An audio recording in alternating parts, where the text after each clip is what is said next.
bien, bonjour tout le monde. Aujourd'hui, 23e jour de ce Bar Christmas spécial Augustine. Comme vous le savez, je bois 24 bières pour Augustine. Augustine, une petite fille de 4 ans qui souffre malheureusement déjà de son deuxième cancer et tous les fonds récoltés de ce Bar Christmas serviront à financer ses soins de santé. Avant d'aller plus loin dans la vidéo, découvrons la petite bière du jour. La Grand-Mère festive.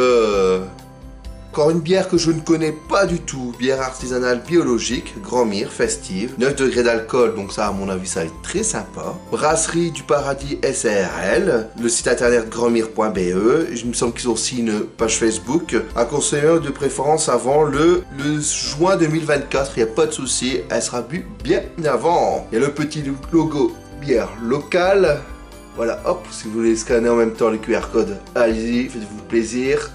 J'attends, c'est fait. Allez, on continue à découvrir la bouteille. Ingrédients eau, malt d'orge bio, malt de froment bio, sucre bio, houblon bio, épices bio, levure. Voilà, tout est bio. Et c'est à peu près tout ce qu'on peut voir sur cette bouteille, hein. Et la petite capsule qui va bien.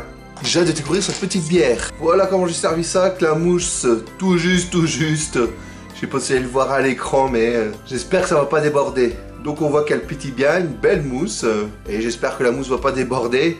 Allez, santé! Une très bonne bière, j'aime beaucoup. Il y a un arrière-goût d'orange, un tout petit peu d'amertume, mais pas grand-chose. Le degré d'alcool, les 9 degrés, on le sent bien, sans trop que ce soit inconvénient, mais on le sent. Franchement, on sent que l'alcool est là. 9 degrés en même temps, c'est pas une petite bière. Une bière très sympathique. Je mets un 9 sur 10.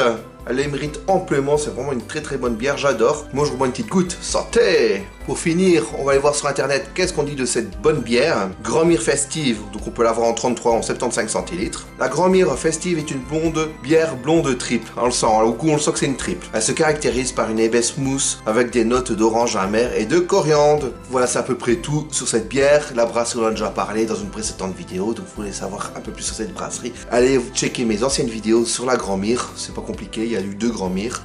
Et je suis toujours chaud boulette pour visiter la brasserie, donc s'il y a des gens qui sont toujours intéressés, dites-le moi en commentaire. Passons à la petite anecdote du jour, elle va être assez courte, quoique festive, bah, ça me fait penser à la fête. Bon, j'essaie toujours de faire un petit lien avec la bière, même si là ça va être un peu compliqué de faire le lien, mais la festivité, c'est la fête, c'est les bons moments, les moments de joie. Et moi, un de mes meilleurs moments de ma vie, ça a été la naissance de mon fils, mon petit Lilio. Il faut savoir qu'on a eu quelques difficultés à avoir un enfant, on a quand même mis 2-3 ans il me semble, et un jour le gynécologue de ma femme voulait que j'aille faire des tests. Qui dit test, c'est s'amuser dans un petit pot. Moi je suis contre le gaspillage, je n'aime pas ça, et était hors de question que je me branlais dans un petit pot. Et imaginez, en plus il faut y aller, tu fais avec des pages et surtout collants, et ça a déjà été servi avant, c'est dégueulasse, et en plus comme je le répète, je suis contre le gaspillage. Quand elle me dit ça, sans mentir, 2 semaines après t'es tombée enceinte. Donc j'ai dit allez mes petits champions, je les ai motivés, j'aurais parlé tête à tête, je fais allez mes petits champions, maintenant on y va, on met la gomme, on va voir l'ovule directement, on ne chipote plus, on ne fait pas dans la dentelle, et le petit champion, paf, il a trouvé l'ovule direct. Alors déjà pour fêter ça, je reprends une petite goutte, santé. Il faut savoir que ma femme est diabétique, donc elle a eu un gros suivi pour éviter tout souci pendant la grossesse. Et elle est née de 3 semaines à l'avance. Donc normalement elle devait venir le 21 juillet, mais c'est férié en Belgique. C'était reporté à une semaine plus tard, mais ça pouvait être dangereux pour la santé du bébé et de ma femme. Donc la gynécologue c'est pas du trop bien joué. On avait rendez-vous à 11h15 pour l'accouchement, une césarienne d'office, par voie basse ça passait pas. Il était déjà bien gros le bébé. Et ma femme elle est toute petite comme ça, hein. C'est un format de poche ma femme, on peut la mettre dans sa poche, la transporter, ça passe partout. Passe partout de Fort Boyard. Bon, je fais le malin, mais le jour même de l'accouchement, j'ai pas fait le malin du tout. Ma femme devait accoucher pour 11h15. Bien sûr, ils sont en retard. Ils sont venus chercher ma femme, déjà à 10h15 pour la préparer. Moi, je me retrouve tout seul dans la chambre. La pression commence à monter parce que tu dis, la vie à deux, c'est terminé. C'est une nouvelle vie qui va arriver. Donc, 11h15, qu'est-ce que je fais? Je vais aller au bureau des infirmières. Pourquoi? Parce qu'il fallait quand même toute une préparation. Il faut que je sois un minimum stérile pour arriver dans le bloc opératoire. Donc, voilà, on vient me chercher en retard. Donc, on m'équipe.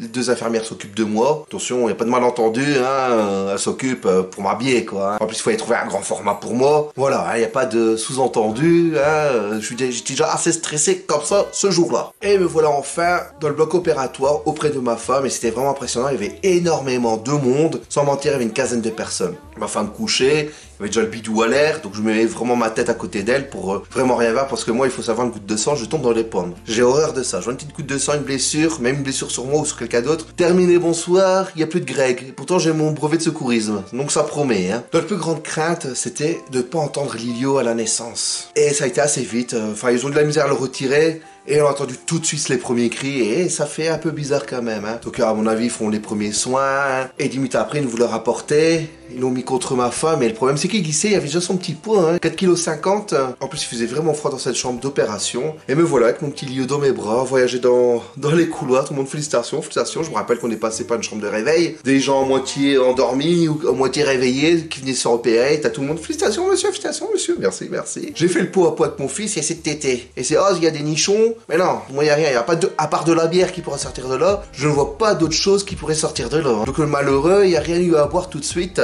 On était très heureux, se remettre des émotions, prévenir les personnes proches de l'accouchement, à savoir que c'était pendant le Covid, donc on a eu très peu de visites à l'hôpital. Et à la limite, c'était pas plus mal, pour éviter que ma femme soit un peu fatiguée. J'en bois une petite goutte, sortez. Lilio est arrivé, je pensais faire la fête, et je n'ai pas fait la fête parce que j'étais vraiment pris d'émotion, et j'étais vraiment pas bien. Hein. En plus, j'ai vu une grosse flaque de sang par terre et tout. C'est pas trop mon truc. Et on va arriver au premier échange. Le premier échange, une catastrophe. Il m'a pissé chier dessus. J'étais tout seul parce que ma femme est occupée avec l'infirmière en diabétologie, et je vois que l'infirmière se fout de ma gueule. Je le vois, et moi j'étais désemparé, pissé chier et tout. J'avais jamais changé un bébé tout seul. Et une grosse catastrophe. Ah, mon fils m'a chié une paire de fois dessus. Une fois qu'on est rentré à la maison, il a fait un truc en jeu, tout sur moi, j'avais pas vu tout de suite, donc je me frotte un peu partout, et il y avait plein de merde partout. Et ici récemment, je le change, bon maintenant j'ai la main, hein, je le change, et je fais, tiens, ça sent bien la merde. Mais je me rappelais que j'avais fait ça. Bah ouais, il y avait de la merde sur mon doigt, en dessous de mon nez. Ah, c'était dégueulasse. J'avais plein de merde partout sur mon visage. C'est la joie d'être papa. Moi, je bois une petite goutte là-dessus. Sortez. Voilà comment mon petit Lilio est arrivé. Si vous êtes des heureux parents, racontez-moi un peu votre expérience. Vite fait, hein, pas dans les détails, ça me regarde pas. Quand vous avez vécu ça. Moi, en tout cas, j'ai au début un peu mal vécu parce que c'était vraiment compliqué à gérer tout ça. On a un petit bout dans ses bras. Voilà. On n'a pas trop l'habitude, mais c'était vraiment un très beau jour et beaucoup d'émotions. Et maintenant, notre petit Lilio est là, il a tout fait, il a tout changé notre vie. J'espère que la petite vidéo vous a bien plu. Demain, c'est le réveillon. J'espère que vous êtes prêts pour faire la fête. Moi, je vous dis à demain pour la dernière vidéo, pour la dernière bière. N'oubliez pas de vous abonner si ce n'est pas encore fait, de laisser un petit pouce vers le haut, un petit commentaire, de partager au maximum la vidéo. Et moi, je vous dis à demain pour la dernière bière et... Salut, tchuss!